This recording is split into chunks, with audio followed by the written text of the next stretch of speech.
Hello, hello, hello. Hooligan Soccer Podcast coming at you, as always, with myself, Gary Stryker, a Chinese New Year themed Qooligan. It's last year's Chinese New Year, but the spirit is still the same. The spirit is there. Wow, grabbing props from around our desk and in our studio as well is always an interesting challenge. I can say is Fire Horse. Flaming Pinto once again. No, Fire Horse. You're the Fire Horse, man. It's the Fire Horse, Flaming Pinto. But okay. Boom. Qooligan is on fire. You did not make a mistake, morning. ladies and gentlemen. It is not the dad joke pod. It is the Hooligan Soccer Podcast. Yes. And since Gary Stryker has no humor, I'm here to fill it in and provide all of your comedic needs. Well, everyone thinks they're a comedian, don't they? Everyone thinks they're a comedian. I don't think okay. I know. We know it. Well, speaking of comedy, let's get into this. This is the FA Cup fourth round podcast episode that we'll be doing, which obviously kicks off this coming weekend. Tomorrow. Tomorrow. Starts tomorrow. When Hull City beats Chelsea. Yeah. Well, there's your first joke as well. I'll let that one slide. We'll get into it in a second. There we go. But Qooligan, you've been busy. You've been in the pod. You've recorded an MLS podcast yesterday with Fabian Renkel, I believe. Fabian Renkel and I discussed all the big transfers within the MLS ecosystem. Yeah, which was good times. Love to have him back. Thank you, Fabian, for coming on board. But speaking of comedy, I mean, really, what we've got to talk about is Nottingham Forest fired another manager, Thomas Frank. No. Dyche, same day. Ladies and gentlemen, I mean, what? Honestly, this is how it goes. This is how it went down. I'm projecting myself into the Nottingham Forest dressing room. Okay, just hold on. Let's hear it. Okay, let's hear it. So they're skills. So Marinakis. The screen is not big enough for me to truly emulate Marinakis, but he goes into the dressing room and he's like, so the game's going on. Nottingham Forest is not winning. They're drawing. They're taking shots like you wouldn't believe, but nothing's happening. And he's going, right, that's it. He goes, Spurs did it. I can do it. You just got this feeling that the guy, he's so knee jerky. That's 3 managers sacked in one season. That ties the Premier League record right there, right? I mean, Southampton in 2022, Watford in 2021, and then Newcastle way back in 2008. All 3 of those teams sacked managers 3 times. All 3 of those teams got relegated. If he wanted to be smart, he would have done his history and said, no, don't do it. Don't sack the manager because now we know it's a done deal. Now they're going down. You're saying with 100% certainty, if a Premier League team sacks 3 managers in a season, they're going down. That's what I'm not saying that with us. 100% certainty. I'm saying that the trend in history has done that 3 times, and all 3 times the managers have gone down. Does that guarantee the result? No. The prevailing trend correlation is not correlation is, however, but it's an indicator. It's a leading indicator, that's for sure. If I was a Nottingham Forest fan, I'd be very concerned right now. Although the rumor that they're supposed to get Victor Pereira that's a good. I mean, he's a good, solid manager with proven track record, right, and an ability to work with players. That's a smart signing. Yeah.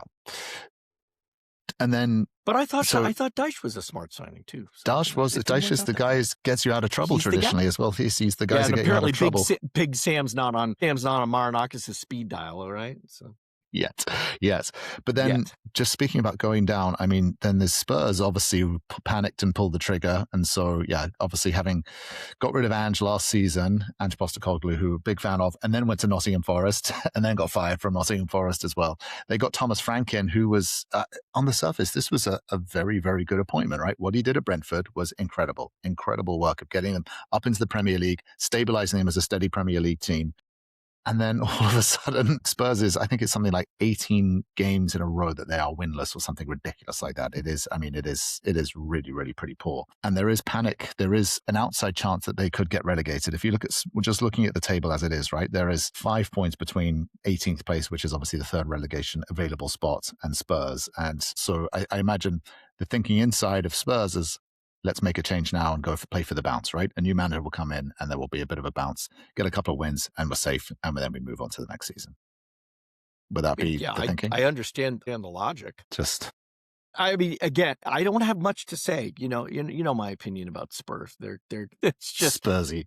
So yeah, I think it's a manifestation of Spursiness off the pitch, right? And also, I think a dire warning to any potential manager who thinks that they're going to come in and make an impact at that club, because now I'm just not sure that's even possible. I'm just really genuinely not sure it's possible.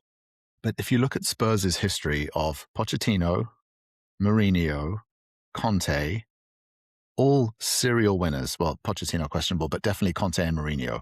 And again, same thing with Manchester United. But Pochettino was like a Frank. He was a developer. He was a builder. He came up, right? Yeah. And there's no denying that Pochettino essentially established the Spurs as we know. The reason why we talk about Spurs as being a great team is because of him. That's fair. Right? None of the other managers that have continued since him have done anything truly credible other than Ange winning that trophy, which quite frankly was I mean, no, I don't know. I still don't even know how that happened, but still, right? But no, nobody else has really done much of anything. Yeah. Well, and now they can't even blame Levy. Even Levy's not around to blame anymore. What the hell? I think he got out while the getting was good, wasn't he? He'd won the trophy, delivered, and now it's time to exit stage right. And he still has his share. He just doesn't do anything about it. Yeah, just not active. Yeah. But, wow. Weren't we talking about the FA Cup? We were talking about the FA Cup, and both of those teams are not in the FA Cup anymore. I think, is that correct? Yeah, both of those teams are not. So we are eliminated. Anyway, we're going to get into the FA Cup. But before we go on, of course, guys, hooligan-soccer.com is where you can go and get the musings, the writings, the ramblings of the Qooligan, myself. We've got all of these new creators, all of these new partners as well who are writing. The content is expanding, which is fantastic. And also, you will be able to see, depending if you're on the mobile site or on the website, just go and take a look at the drop down. There is a new wonderful merch store, which we will be soon to be modeling new pieces of merch here as well. So you go and get a Hooligan Soccer. I modeled it yesterday. Thank you very much. I don't, but Thank you. But you know, Fabian got the benefit of the Hooligan Soccer t-shirt as well. So yeah, go and check out the merch store as well. It's flowing. There's already orders flowing in, which is wonderful to see. So please go and check it out. Okay, Qooligan, FA Cup 4th round, magic of the FA Cup comes back to us, where we've got the giants of English soccer/football obviously holding on, and then the junior sort of lesser teams who sort of get the opportunities to sort of come up against these bigger behemoths and hopefully sort of, punch them in the chin and give them a sucker punch and knock them out. First stop that we're going to be going to is on the Friday night fixture for us, or Friday afternoon, depending on where you are in the US. For you, it'll be still in the morning, it'll be 1:45 for you, is Hull will be hosting the incredible, the wonderful, the mighty Blues, that is Chelsea.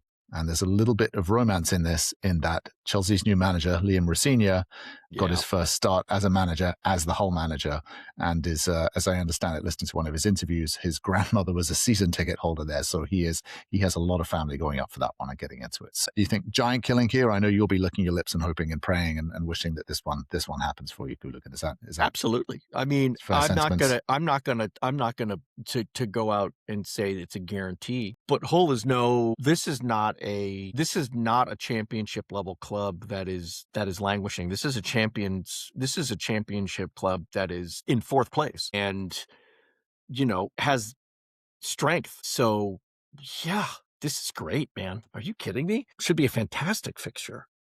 Be fun. I know Liam's not gonna he's not gonna do anything stupid to try and sabotage Chelsea's plans by any stretch, but Chelsea itself could sabotage, right? What did I say last week when I said you were going into Leeds? I said this is a dangerous fixture. This is a dangerous fixture, and you are right. And hello, was the Qooligan right again? Yes, he was. Once again, he was correct. And I don't think Chelsea drops 2 in a row. Okay, I don't think that's in their DNA. But Hull could snatch it. Do you know what I mean? Hull this time. They're going to throw could have something to say about about this match. They could be saying, "No, it's our time. No, we're going to take this." Plus, they're at home. Chelsea's got to travel. Yeah. So, I mean, this is the FA Cup. Anything could happen. Could also be João Pedro 3, Hull Yeah, if he starts, I don't think he starts. So I think he probably gives. This is the sort of rare game week where he's actually after this game there's a week's break, or they get actually 8 days of break because the next game is the weekend. They don't have a midweek game, so they actually get a chance to sort of have a bit of a breather. So I think he's probably going to be giving his stars a bit of a breather, and he'll keep them on the bench. And if he needs to, he'll bring on Palmer and bring on João Pedro and sort of have a slightly reduced quality team, but. Sure. This is not going to be an easy match. But if he goes down 1 or 2 goals, that might be too late. We'll wait and see. We'll have to wait and see. Exactly. Okay, so that's Chelsea. And may I also just call out that on Friday you also have Wrexham against hosting that was Ipswich the next Town. one. Because, I mean, again, Ipswich is 3rd, Wrexham is 6th. Mm-hmm. This is a true championship, a high-level championship battle for something that in a lot of cases is even more important. This is a fun fixture. Either one. Do you notice how they've put the 2 American leading audience games on the Friday evening in the UK or in the English time zone as well? And I think this is obviously to sort of maybe expand the sort of the consumption, and because we know obviously Wrexham has massive following in the US because of the ownership structure. So it's just something that jumped out. No, and actually, I'll be honest with you, that was a terrible idea because those games are played in the afternoon on a Friday in the United States. That's the worst idea ever. But on a Friday afternoon, everyone's got sort of screens up, or they've got extra screens as well. So this game will be streamed. This game will be consumed. There's nothing happening in the United States over the weekend, sports-wise, that's significant. They would, if they were smart, they would have put this on the weekend. They didn't have anything. They didn't plan about that one. They didn't think this is just the way. This is just the way the balls fell. The way it's gone there. Okay, all right. It's because it's random, and it also sometimes has to do with can the pitch handle the game. Or can the local municipality and facilities handle sort of all the games and those things and stuff as well. like that? Yeah. So there's other reasons that were at play. This was not, trust me, getting the Friday fixture doesn't help. Okay, so Wrexham against Ipswich here. This is, as I say, this is 2nd against 6th in the championship. I mean, this is subjectively, this is a good game. This is a real good matchup. Wrexham is playing for promotion into the Premier League, right? Which would be an unprecedented feat of 4 consecutive promotions. Nobody's ever done that at any level. And that's their main focus, but don't think they're not taking the FA Cup seriously, because even if they weren't to make it into the Premier League, getting into an FA Cup final would be gigantic. Yeah, I think that's a long way away. I think just get through to the 5th round and then get into the quarters. But they just got to move through, and they already toppled a Premier League club in last week, right? In the last round. Who did they beat? I can't remember now. Who did they beat in the last game week? Go on, remind me. I can't remember who it was. It Newcastle? No, it was Nottingham Forest. There we go. They won Nottingham Forest. Oh my God! How could I expect? I at least got the first letter right. One more nail in Dyche's coffin as well. You got to cling to whatever raft you can. When you get caught out, you just latch onto something. Yeah, one more nail in Dyche's coffin. That was That will be objectively. So you got Friday afternoon, Friday lunchtime here in the US. Those are objectively 2 good games. Those are going to be 2 good fantastic stuff. Yeah. Okay, let's move through then into Saturday. And I think what we wanted to do was focus on the giant killings and basically the disparity and just differences, right? And the first one jumping out at us is Burton against West Ham. Yeah. West Ham are struggling, obviously, in the Premier League, and they're in relegation territory, and Nuno is fighting for his lives against Burton, who, I mean, just sort of objectively... By the way, are the exact same position. They're sitting 21st, right? They're sitting 21st in League One, so they're on the bubble for relegation. So here we have a fantastic battle between clubs that are facing relegation and yet also climbing up the ladder of the FA Cup to the FA Cup heights. Yeah. Love it. Great story. This can jumpstart the season and turn it around for both teams as well. Could potentially get going there as well. So I will be watching this one, hoping that there is a giant killing. And of course, Burton completely destroyed, low-level Boreham in the last tie. That was a 5-0. That was a 5-0 ass whipping. And so, but they haven't been playing well. I mean, their last 5 fixtures, 3 losses and 2 draws. West Ham hasn't been doing much better, although they have had a slight uptick in their performance just up until, last week, but still, good fixture. Yeah. And Burton this is, I think, a great opportunity for Burton to snatch a scalp, right? here. Absolutely. Yeah, this could be. Okay, yeah, so we'll be checking that they're one. at home again. And they're playing at home. Yeah, and so you've got a League One team. Just the caliber of pitch versus a Premier League pitch is just, it's different. Like the Premier League pitches now, they're like carpets, aren't they? They're just like perfectly flat carpets as well. They've got all the hydroponic systems and all the lighting and those kind of things, whereas Burton's pitch will be bobbly. It will be, February. I don't think it's going to be quite as bad as, and have what I like to call the non-league bump, right? Which is that elevated section in the middle of the goal area. Yeah. Or there's a muddy patch where the goalkeeper sort of stood it down on all the corners, right? And I think the reason why they actually had that is precisely because previously all the water would congregate right in front and become a big old cesspool. Yeah. So now they kind of raised it up a little bit, but it is fascinating when you see back passes to the goalkeeper and teams are unfamiliar with the bump, how the ball will suddenly adjust its. Oh yeah, it's pretty funny. We're going to see some fun. Wonderful. Okay, speaking of now real derby, this is an interesting one. Manchester City are hosting Salford. Now, just to sort of clarify, so Salford is I think they're also a division. They're a League One team. They're League Two. They're League Two. They've been brought up as well. But the interesting thing about Salford is the ownership of Salford, which is essentially all of the old Manchester United class of 92 have all gone in and chipped in together. So this is David Beckham, this is Ryan Giggs, the two Neville brothers, I think Paul Scholes is in on it, Nicky Butt. There's about 6 of them, this ownership, and probably a few other investors as well. So you've got this Manchester United legends sort of old school owned team in Salford against Manchester City. And so this will be a local Manchester derby. It is at the Etihad, so there will be obviously a better quality pitch as well. So that will probably go against Salford as well. But again, cup ties, it's been a long season as well. City, we've noticed the defensive frailties. Now, I'm not necessarily saying Salford have the skill and the sort of prowess to be able to unpick those defenses as well. You'd argue that maybe City do to field a slightly weaker team as well, just to sort of give some of the big stars a rest. Again, this is not going to be a sort of a simple game for Manchester City, and Salford will be up for this. But let's also remember that, ironically, last year's FA Cup in round 3, who did Man City play? Salford City. Yes. And they beat them 8-0. They did, didn't they? Yeah. So this is the second year in a row in the FA Cup where these two teams are going to meet. So here, if I'm Salford, this is what I'm saying in the locker room. Lads, let's keep it to 5.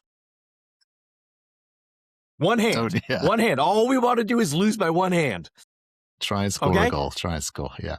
And if you score, that's even better. And if you score, David Beckham will get you will get your girlfriend a nice Victoria Beckham dress, right? Or a signed Messi. But it's realistically, this is a FA Cup tale for the ownership.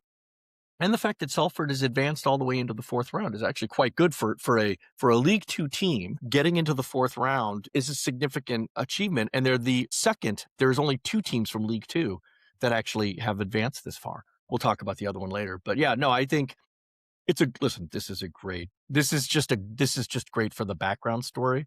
The game, no, City's gonna. Yeah, well, it will be a disaster. It will be an unmitigated disaster. Yeah, this is not a giant killing. This is not a giant killing. This is a giant stomping on someone else, more than likely. Yeah, this is too simple. Okay, the other game that we were looking at as well, which could sort of, well, I'm not going to say it's a giant killing. You've got, what I love about the FA Cup, particularly in like these early rounds, is when the 2 Premier League, the big sort of leagues go up against each other. So you've got Liverpool against Brighton. There's also as well Villa against Newcastle as well. So one of them is going to go out, which leaves an opening and a spot for a lower league team to advance through, which is the beautiful thing of it. Yes, I agree. So yeah, Liverpool, Brighton, and then Newcastle, Villa. Again, I mean, Villa, you'd think, have the sort of the prevailing sentiment just because they've been so dominant. Newcastle, Liverpool as well. This one could go anyway to be playing each other. Like Liverpool, Villa and Newcastle, it's like, has this been happening?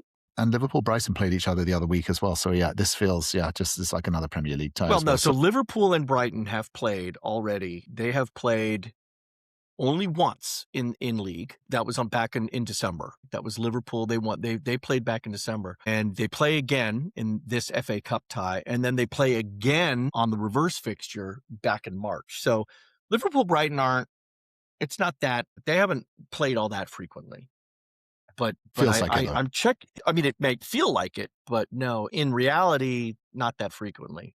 Now, Villa and Newcastle, on the other hand, let's see. They are going to be playing on Saturday. They played January 25th. They played in August. So this will be their third meeting in 6 months. Okay. Wow. That's okay. Right? That's fair. Yeah. It's okay. It's not ridiculous, but it does. And so we'll have to wait and see. We'll have to wait and see what happens on that one. I mean, again, two strong teams with good potential who are always appearing to just not dial it into 10. Right? They're putting the volume up to maybe a 7 to an 8. Nobody's ever really getting able to flip that knob into 10. So I don't know. Yeah, we'll see what happens there. So speaking of giant killings, if we can then move on, here is one I think that has a real potential for a giant killing, and that is Grimsby of League 2 hosting pretty much all but relegated Wolverhampton Wanderers. Wolves, that is who are correct. Obviously sort of dead last in the Premier League. You're right to call this one out because Salford and Salford versus Manchester, there's very little chance. But you're right, Grimsby can do this. Right? Remember, they already knocked out Manchester United. Right, so Grimsby defeated Manchester United way back. This was Magnet Gate, right? This is when Amorim was doing the Magnet. So, but that was in the League Cup. That was not the FA Cup. It was League Cup, but it doesn't matter. I mean, they've already proven that they can beat the top flight talent. Feels like an age ago as well. And they're again, I'm going to say it, and you're going to say Qooligan, you're having an aneurysm. They're at home. It's not an aneurysm; it's a fact. Yeah, Grimsby's at home. Yeah. So, bobbly pitches have come again. Yeah. Yeah. No, and Wolves are not. They are a beatable team by anybody, really. Yeah. And so why not Grimsby? Yeah. Why not Grimsby?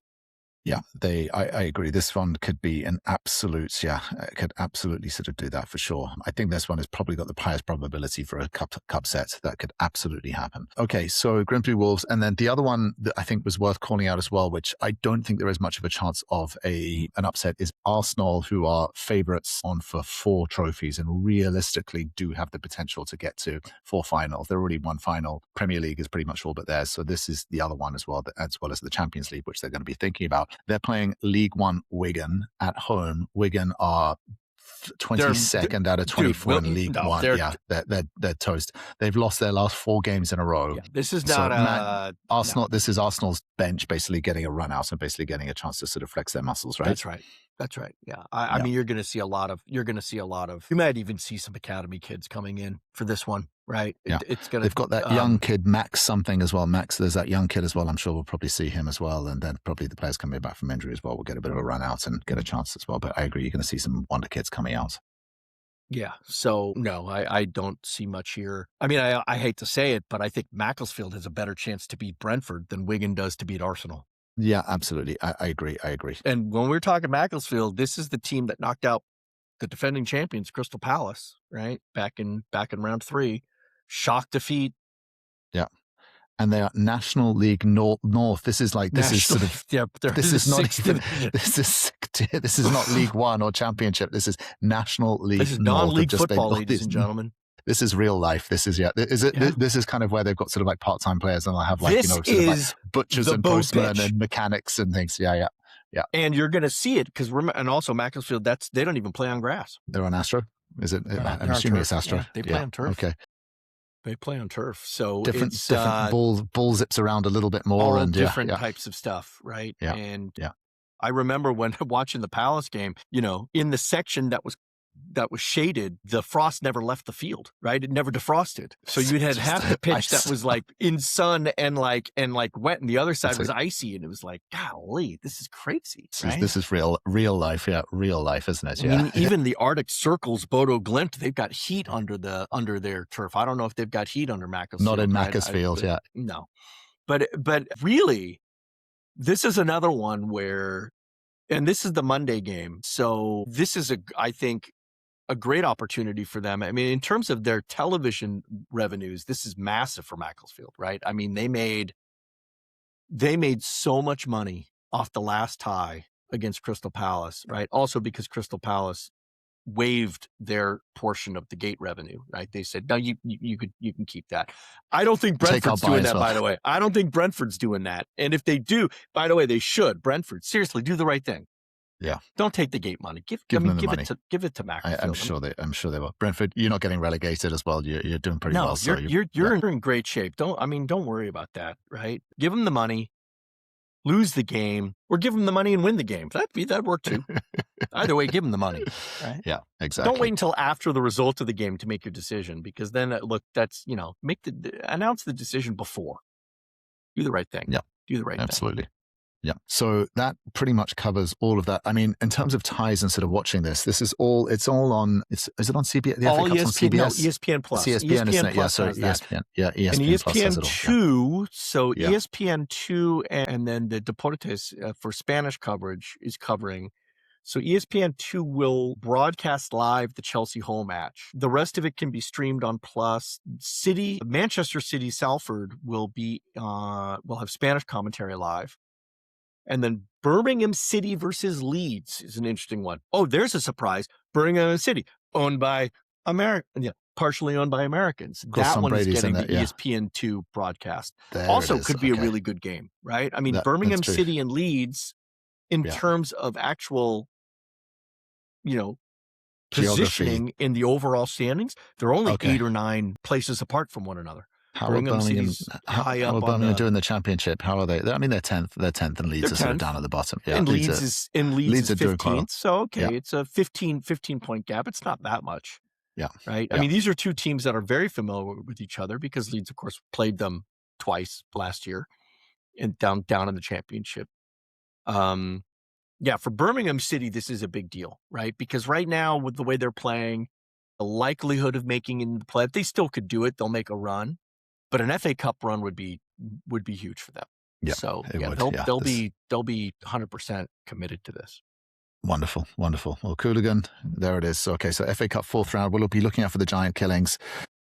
Obviously, it'll be interesting to see. I do think, we will see giant killings. There's always giant killings, and it's wonderful. There's going to be something. Somebody is going to somehow a lower league team is going to win. That's correct. I wonder what odds you can get on Salford beating Manchester City. That would be a wild. You could probably get very good odds, but it's a sucker bet. Don't do it. Yeah, that would be. Don't do it. That probably would be. I think Wolves going down is probably the most sort of seemingly most likely one. I would say for sure. Wonderful. Well, Qooligan, that brings us up on time as well. As always, 4th round done. We'll be again, as always, hooligan-soccer.com. Check out the merch store. Check out the writings, the ramblings, and the musings as well. We will be back on Saturday. There will be a show coming out for the MLS one, and then we'll be back again on Monday doing the Champions League knockout phases as well, which also, I mean, it's just it's just getting thick and fast as the season picks up and gets going again. So exciting stuff. Wonderful. Thank you, Qooligan. Until next time. Peace.